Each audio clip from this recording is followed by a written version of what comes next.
Hello everyone, welcome you all in your own channel learn everything. So next असीं number 3 दा करन जा रहे हैं कॉन्ग्रुएंस मॉड्यूल रिलेशन। इंपॉर्टेंट हैगा, मास्टर किडो जो एक क्वेश्चन बनता वो मैं क्वेश्चन भी करवा देवांगी।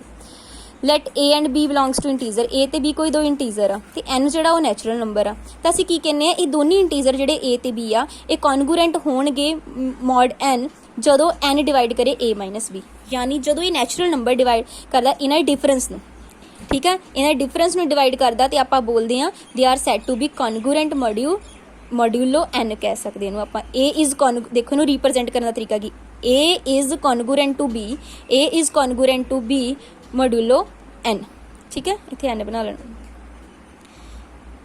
ਇਹਦਾ मतलब यही है, जो इन्हू ਇਹਦੇ डिफरेंस में डिवाइड कर that means A minus B equal to N K, कोई ਇਹਦਾ मल्टीपल ही होगा, जो कोई चीज़ ਉਹਨੂੰ डिवाइड कर दी ਉਹਦਾ मल्टीपल होएगा ना कि नहीं होएगा। इदा ही ਹੁੰਦਾ ना, जिदा मैं 6 ਨੂੰ 2 डिवाइड कर दे यानी 3 2 ਦਾ 6 कोई मल्टीपल ही ਹੁੰਦਾ ਉਹਦਾ, ठीक है। A minus B can be represent as N dot K. So ये दोनों ही रिप्रजेंटेशन याद रखनी है। सब तो डेफिनेशन ए वाली कि डेफिनेशन की कहती है is congruent to B mod N का मतलब की है N divides A minus B, ये ए माइनस बी नूं डिवाइड करेगा। हुण वैरी इंपॉर्टेंट दा पॉइंट है, देखो मैं डायरैक्ट तुहानूं जिहड़ियां थ्योरम्स दे जो रिजल्ट है वो लिखाने आ। जिहड़े कॉन्गुरेंस मॉड्यूलो हैगा ना, ये इक्विवेलेंस हुंदा रिलेशन। किहड़ा रिलेशन हुंदा? इक्विवेलेंस रिलेशन हुंदा सैट्स ते, सैट ऑफ इंटीजर ते। क्यों? रिफ्लैक्सिव भी आ, सिमिट्री भी आ, ट्रांजिस्टिव भी आ ते, ठीक है, ये सारे रिलेशन फॉलो करता। मतलब ये रिफ्लैक्सिव रिलेशन भी हैगा, सिमिट्रिक भी हैगा, ट्रांजिस्टिव भी हैगा। इस करके जिहड़े भी कॉन्गुरेंस मॉड्यूलो जिहड़े हुंदे ये सारे इक्विवेलेंस रिलेशन हुंदे सैट ते। किहड़ा रिलेशन हुंदे? Equivalence relation. डायरैक्ट पेपर च पूछेगा किहड़ा रिलेशन होएगा? Equivalence relation.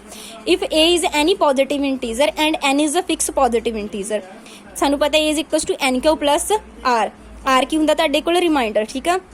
इसी रिप्रजेंटेशन इदा करते हैं, इन्हू मैं लिख सकती हूँ इत्थों होंदा A mod N is equals to R. ये ध्यान रखना। हुण देखो जे ए कोई पॉजिटिव इंटीजर आ, एन एन एक फिक्स पॉजिटिव इंटीजर आ, दैन इनू ए मॉड एन आर मतलब की हुंदा ए बराबर R mod N.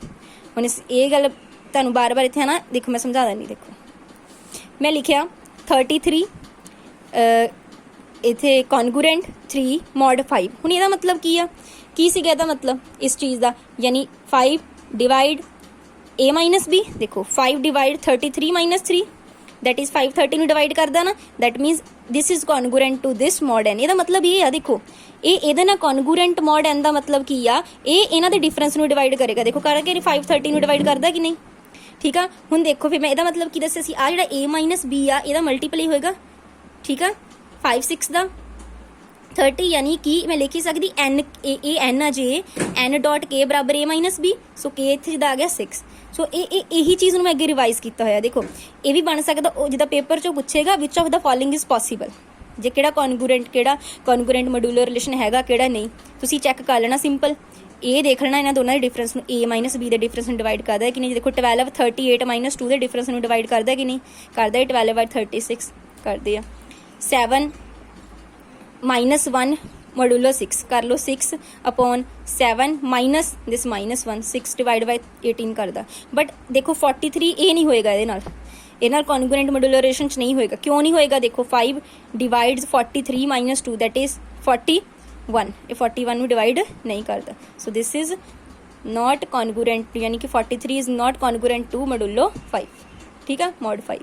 So 33 is congruent to 3 mod 5 but 43 is not congruent to mod 5। एक गल क्लीयर हुई ना तुहानू कि किद्दां ये रिलेशन लिखे, किद्दां मैं ये चीज़ों इहदा मतलब की है, इस रिप्रजेंटेशन लिखण दा मतलब की आ, ये वाली चीज़ की आ। हुण जिद्दां ए वाला चीज़ की ए माइनस बी किया, ए माइनस बी जो ना कंपेयर करो ए माइनस बी, ठीक है। ए माइनस बी जिहड़ा कैन बी रिटन एज, ठीक है, 12 इंटू 3, ठीक है, यानी 12 इंटू 3 से के की वैल्यू कितनी हो गई 3। सो इदा तुसीं इन्हां नूं आराम नाल कढ सकदे हो। लिखण दा तरीका भी देख लो, ठीक है। जिद्दां हुण तुसीं इहनूं करो 5 नूं 33 इदा करो, ये हैगा 33 दिस इज 5, ठीक है। 5 6 दा 30 रिमाइंडर कितना आ गया 3। देखो रिमाइंडर इत्थे लिखिया ना, सो लिख ही सकदी मैनूं इहदा ए, ठीक है।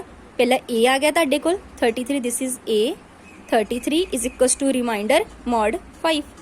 यही रिप्रजेंटेशन लिखन दी, जिन्हों आ चीज़ा क्लीयर हो गया साम अगे औखे नहीं लगने कि इत्थे रिमाइंडर आ रहा, clear. So next the results देखो डायरैक्ट जिहड़े जिन्हां चों पेपर च क्वेश्चन पुट किया जाता। जे A congruent to B mod M हैगा दैन ए प्लस एन, जे मैं इत्थे कुछ प्लस करा इत्थे भी प्लस हो जाएगा, B plus N mod M हो जाएगा। एंड AN जे मल्टीप्लाई कर देवां वो भी मल्टीप्लाई हो जाएगा। सिंपल देखो मैं तुहानूं बहुत सिंपल जे तरीके नाल तुसीं याद रख लेनी, जिद्दां मैं तुहानूं दस्सांगी। जे ऐड करोगे कुछ इधर भी ऐड हो जाएगा B नाल भी, जे मल्टीप्लाई करोगे इधर भी मल्टीप्लाई हो जाएगा। बस अगला रिजल्ट की आ, जे AC कॉन्गरूएंट BC mod N हैगा तो इनू असीं इदां भी लिख सकते हैं, ए जो सी है उड़ा दो, ठीक है, इतने लिख दो mod N by D। What is D? D is GCD of C and N। C ते N दा GCD इतने बस लिख दो D, ठीक है। इफ GCD C N दा कितना हैगा 1 हैगा, ठीक है। फॉर GCD ਜਿਹੜਾ ਆਪਾਂ ਲੈਂਦੇ ਆ 1 ਹੁੰਦਾ ਆ ਤਾਂ ਇਸੇ 1 ਪੁੱਟ ਹੋ ਜਾਏਗਾ, D ਦੀ ਜਗ੍ਹਾ 1 ਪੁੱਟ ਹੋ ਜਾਏਗਾ, यानी A ਕਨਗਰੂਐਂਟ ਟੂ B ਮੋਡ ਕੀ ਆ ਜਾਏਗਾ N। क्लीयर देखो हुण सीधा ही आ कि जे तुहानूं इदा दिता होएगा तुसीं जस्ट GCD देखना, जे GCD 1 हैगा आ तो तुसीं उहनूं इदा रिप्रजेंटेशन कर सकते हो। नैक्सट देखो जे हैगा A congruent to B mod N and C हैगा congruent to D mod N, दो स्टेटमेंट आ। दैन दोनों की जो मल्टीप्लाई करोगे इधर भी मल्टीप्लाई हो जाएगी, दोनों ऐड कर दो इधर भी ऐड हो जाएंगे। बस पेपर च उन्हें इदा दे देना, कोई ना कोई रकम दे देनी है, उन्हें कहना विच of the following is correct. इदा जो पेपर च क्वेश्चन जो आया मैं तुहानूं दिखावांगी किद्दां दा क्वेश्चन आया। सिंपल है ना, रिजल्ट सीधे लिखे आ, रिजल्ट तुसीं याद करने, असीं प्रूफ तो ना हुण करना, साडे पेपर च प्रूफ तो ना आने आ, ठीक है। इन्ने लंबे प्रूफ करन लगे तो फिर बहुत टाइम लग जाना है। आपां जस्ट आइडिया लेना है, याद करने का तरीका बहुत सौखा है। देखो जे दोने दिते आ मल्टीप्लाई कर दो तो इधर भी मल्टीप्लाई हो जाते, दोनों नूं ऐड कर दो तो इधर भी ऐड हो जाते। तीसरी देखो जे congruent to B mod N हैगा तो A दी power K is equals to B दी पावर K mod N, मतलब पावर कर दोगे तो भी कोई फर्क नहीं पाएगा। थले उन्हें 4 ऑप्शन दे देने। जे AB mod N हैगा आ, इनू मैं मतलब कि दो चीज़ों का मल्टीप्लाई mod N ना तो कल्ले कल्ले लिख सकती, A mod N B mod N तो बाहर आएगा mod N। ये ध्यान नाल देखना थोड़ी प्रॉपर्टी में, ठीक है। जे दो चीज़ों की मल्टीप्लाई मैं सामने एक करवा Devangi, mod N A mod N B mod N, बाहर हैगा mod N। देखो हुण जिदा 15 mod 2 आ गया पेपर च, 15 मैं लिख सकती 3 × 5 mod 2, ये चीज़ बन गई AB mod N। इन्हें मैं की लिख सकती हाँ A mod N B mod N, बाहर की आएगा mod N, ठीक है। सो इनू लिखन का तुहानूं पता ही है किद्दां लिखांगे, ये 1 आ जाएगा, ठीक है। 1 × 1 रिमाइंडर देख लियो ना, इत्थे रिमाइंडर 1 आ गया, इत्थे भी रिमाइंडर 1 आ गया, ठीक है। इत्थे मैं तुहानूं पिछे रिप्रजेंटेशन दसी सी ना, A mod N the, A mod N होवे इनू R रिमाइंडर के बराबर लिख सकते हैं, ठीक है। A mod N हैगा तो 3 का 2 दे डिवाइड करेंगे रिमाइंडर 1, 5 नूं 2 नाल डिवाइड करेंगे रिमाइंडर 1 mod 2। सो इनू की लिख सकती मैं 1 mod 2 again A mod N 2 ते 1 ना करांगे रिमाइंडर कितना आ गया 1, ठीक है कुछ नहीं, सिंपल सम है, इदा दे आएंगे पेपर। देखो कितना ईजी है, बस प्रॉपर्टी लगी होते तो इस चीज़ में रिटर्न का मैं तुहानूं दस दिता कि A mod N होवे रिमाइंडर बराबर किहदे हुंदा रिमाइंडर दे, ठीक है। A mod N 2 का 1 ना करांगे रिमाइंडर कितना आ जाएगा 1, डिवाइड तो तुसीं कर ही लेंगे, ठीक है। अगे कुछ एरिया होर प्रॉपर्टीज हैगियां, प्रॉपर्टीज ईजी वे नाल करोगे तो औखियां भी नहीं हैगियां, कोई ज़्यादा औखा नहीं हैगा इन्हां च, ठीक है।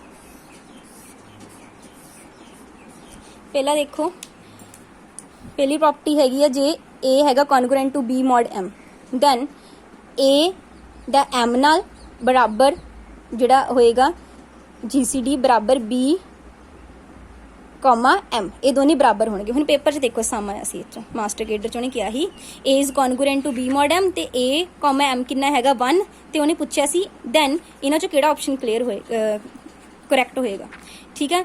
A congruent to B mod M दिता होया सी, A दा M नाल दिता होया सी 1, जिदा सानू पता जी जो A ते M होएगा बराबर की होएगा B comma M। So A comma M 1 सीगा ते B कॉमा M भी कितना होएगा 1, ये आंसर आ गया। ये पेपर च मास्टर गिडो च क्वेश्चन आया सी, प्रॉपर्टी जो क्वेश्चन सीगा, ठीक है। सो प्रॉपर्टी जो क्वेश्चन ने प्रॉपर्टीज चंगी तरह कर लेनी है। जे is congruent to B mod M हैगा आ ते इन्हां दी जिहड़ी माइनस आ that is lie between 0 greater than equal to 0 and less than equal to M, ये भी पूछा जाता। 4 ऑप्शन दे देगा, नीचे एक च ग्रेटर दैन दा कल्ला निशान पाएगा, लेस दैन इत्थे ग्रेटर दैन इक्वल टू आना, इत्थे लेस दैन आना। जे A congruent to B mod M हैगा दैन D डिवाइड करेगा M, D is greater than 0, then जे इदा हैगा आ कोई D हैगा कोई D डिवाइड करता पाया इनू, दैन इनू लिख सकते हैं कॉन्गरूएंट टू B mod D, यानी जो चीज़ इनू डिवाइड कर दी इत्थे D भी आ सकता है। कंडीशन ये D ग्रेटर दैन 0 होना चाहिए। नैक्सट हैगा A is congruent to B mod M, A is congruent to B mod M if A and B have same remainder when divided by M। देखो मैं समझा देनी भी चीज़ों की कहने की कोशिश कर रहा कि A कॉन्गरूएंट टू हैगा B mod M, if A ते B हैव सेम रिमाइंडर, दोनों को सेम रिमाइंडर आंदा when divided by M, if A is congruent to B mod M if, मतलब यदि एक कंडीशन आ A ते B have same remainder when divided by M, ठीक है। A congruent to B mod M, N। ਹੁਣ ਇੱਥੇ M ਤੇ N ਜੇ ਇਕੱਲਾ M, N ਆ ਗਿਆ। A congruent to B mod MN if ਦੋਨਾਂ ਦਾ ਜਿਹੜਾ GCD ਕਿੰਨਾ ਹੋਵੇ 1। ਜੇ ਦੋਨਾਂ ਦਾ GCD 1 ਆਉਂਦਾ ਇਹਨੂੰ ਮੈਂ ਇੱਦਾਂ ਵੀ ਲਿਖ ਸਕਦੀ ਹਾਂ। ਕਲੀਅਰ? ਕੁਛ ਜ਼ਿਆਦਾ ਡਿਫਿਕਲਟ ਨਹੀਂ ਹੈਗੇ, ਜਸ ਇੱਕ ਵਾਰੀ ਪ੍ਰੋਪਰਟੀਜ਼ ਨੂੰ 2 ਵਾਰੀ ਦਿਮਾਗ 'ਚ ਬਿਠਾ ਲੋਗੇ ਤੇ ਕੁਛ ਵੀ ਔਖਿਆ ਨਹੀਂ ਹੋਏਗਾ। ਸੌਰੀ ਮੈਨੂੰ ਥੋੜਾ ਹਾਈਲਾਈਟ ਕਰਨ ਦਾ ਭੁੱਲ ਗਿਆ। A is congruent to B mod M and D greater than 0 divide each of A, B, M, then ਜੇ ਸਾਰਿਆਂ ਨੂੰ ਡਿਵਾਈਡ ਕਰਦਾ ਇੱਕ D ਹੈਗਾ, ਸਾਰਿਆਂ ਨੂੰ ਡਿਵਾਈਡ ਕਰਦਾ, ਅਸੀਂ ਲਿਖ ਸਕਦੇ A ਵਟਾ D, B ਵਟਾ D equal to mod M by D। ਮਤਲਬ ਸਾਰਿਆਂ ਨੂੰ ਡਿਵਾਈਡ ਕਰਦਾ, ਕੋਈ ਫਰਕ ਨਹੀਂ ਪਏਗਾ, ਯਾਨੀ ਉਹ ਪੇਪਰ 'ਚ ਕੁਛ ਇੱਦਾਂ ਦਾ ਜਿੱਦਾਂ ਇਹਨੂੰ ਦੇਗਾ, ਜੋ ਸਾਰਿਆਂ ਨੂੰ ਡਿਵਾਈਡ ਕਰੇਗਾ ਦੈਨ ਇਹ ਵੀ ਚੀਜ਼ ਇਕੁਅਲੀ ਆਏਗੀ, ਡਿਵਾਈਡ ਹੋ ਜਾਏਗਾ। Clear? Next A is congruent to B mod M by CM then prove. ਜੇ ਇਹ ਡਿਵਾਈਡ ਕਰਦਾ ਪਿਆ ਇਹ CM ਦੇ GC ਨੂੰ, ਦੈਨ ਪ੍ਰੂਵ ਕਰਨਾ AC is equals to BC mod M, ਯਾਨੀ ਉਹ ਮਲਟੀਪਲਾਈ ਹੋ ਜਾਏਗੀ C। ਠੀਕ ਹੈ? ਦੈਨ ਜਿਹੜਾ AC congruent to BC mod M ਹੋ ਜਾਏਗਾ। ਕਲੀਅਰ? ਜੇ ਇਸ ਤਰ੍ਹਾਂ ਹੈਗਾ A congruent to B mod M by CM, ਇਹਨੂੰ ਡਿਵਾਈਡ ਕਰਦਾ ਪਿਆ ਹੈ ਦੈਨ ਇਹ C ਇਹ ਦੋਨਾਂ ਨਾਲ ਮਲਟੀਪਲਾਈ ਵੀ ਹੋ ਜਾਏਗੀ। ਲਾਸਟ ਹੈਗਾ if A is congruent to B mod M, ਜੇ A is congruent to B mod M ਹੈਗਾ then F of A is equals to F of B mod M। ਇਹ ਵੀ ਇੱਕ ਪ੍ਰੋਪਰਟੀ ਹੈ। ਠੀਕ ਹੈ? ਮਾਸਟਰ ਕਿਹੜਾ ਜਿਹੜਾ ਕੁਐਸਚਨ ਮੈਂ ਤੁਹਾਨੂੰ ਦੱਸ ਦਿੱਤਾ ਇਸੀ ਪ੍ਰੋਪਰਟੀ 'ਚ ਆਇਆ ਸੀ ਤੇ ਇਹ ਵਾਲਾ ਤਾਂ ਹੋ ਗਿਆ। ਉਸ ਤੋਂ ਬਾਅਦ ਸਾਡੇ ਕੋਲ ਆ ਜਾਂਦੀ ਆ ਚਾਈਨੀਜ਼ ਰਿਮਾਈਂਡਰ ਥਿਊਰਮ। ਇਹ ਵੀ ਇੰਪੋਰਟੈਂਟ ਹੈਗੀ ਆ। ਠੀਕ ਹੈ? ਦੇਖੋ ਚਾਈਨੀਜ਼ ਰਿਮਾਈਂਡਰ ਥਿਊਰਮ ਕੀ ਕਹਿੰਦੀ ਆ, let N1, N2, Nr be the positive integer. ਕਾਫੀ ਸਾਰੇ ਪੋਜ਼ਿਟਿਵ ਇੰਟੀਜ਼ਰ ਆ ਸੱਚ ਦੈਟ ਇਹਨਾਂ ਦਾ GCD ਜਿਹੜਾ ਆ ਦੈਟ ਇਜ਼ ਇਕੁਅਲ ਟੂ 1। ਮਤਲਬ Ni ਦਾ ਅਗਲੇ J ਨਾਲ GCD ਕਿੰਨਾ ਹੈਗਾ 1, I is not equal to J। ਠੀਕ ਆ? ਤੇ ਇਹਨਾਂ ਦਾ GCD ਹੈਗਾ 1। Then the system of linear congruence. Okay, linear congruence ਤੋਂ ਪਹਿਲਾਂ 1 ਮਿੰਟ ਰੁਕੋ, ਮੈਂ ਤੁਹਾਨੂੰ ਲੀਨੀਅਰ ਕੌਨਗਰੂਐਂਸ ਦੱਸ ਦਵਾਂ ਕੀ ਹੁੰਦਾ। ਲੀਨੀਅਰ ਕੌਨਗਰੂਐਂਸ ਦੇਖੋ ਕੀ ਹੁੰਦਾ, an equation of the form AX congruent B mod N ਹੈਗੀ ਆ, ਇਕੁਏਸ਼ਨ ਹੈਗੀ ਆ। Equation AX congruent to B mod N has solution. Linear congruence ਕਹਿੰਦੀ ਕੋ ਸੋਲਿਊਸ਼ਨ ਕਦੋਂ ਹੋਏਗਾ, if D is equal to GCD of AN and D divides B। ਹੁਣ ਤੁਹਾਨੂੰ ਜ਼ਿਆਦਾ ਕਲੀਅਰ ਕਿੱਦਾਂ ਹੋਏਗਾ ਮੈਂ ਦੱਸਦੀ ਹਾਂ, ਰੁਕੋ। ਦੇਖੋ ਇਹਨੂੰ ਕੰਪੇਅਰ ਕਰੋ AX B mod N, find value of X। ਹੁਣ X ਦਾ ਪਹਿਲਾਂ ਮੈਂ ਚੈੱਕ ਕਰਨਾ ਕਿ ਇਹਦਾ ਸੋਲਿਊਸ਼ਨ ਐਗਜ਼ਿਸਟ ਕਰਦਾ ਵੀ ਹੈ ਕਿ ਨਹੀਂ। ਮੈਂ GCD ਲੈਣਾ AN ਦਾ, A ਕਿੰਨਾ ਮੇਰੇ ਕੋਲ 2, ਇਹਨਾਂ ਕੰਪੇਅਰ ਕਰੋ A 2 ਆ ਗਿਆ, N ਕਿੰਨਾ ਆ ਗਿਆ 4, GCD ਆ ਗਿਆ 2।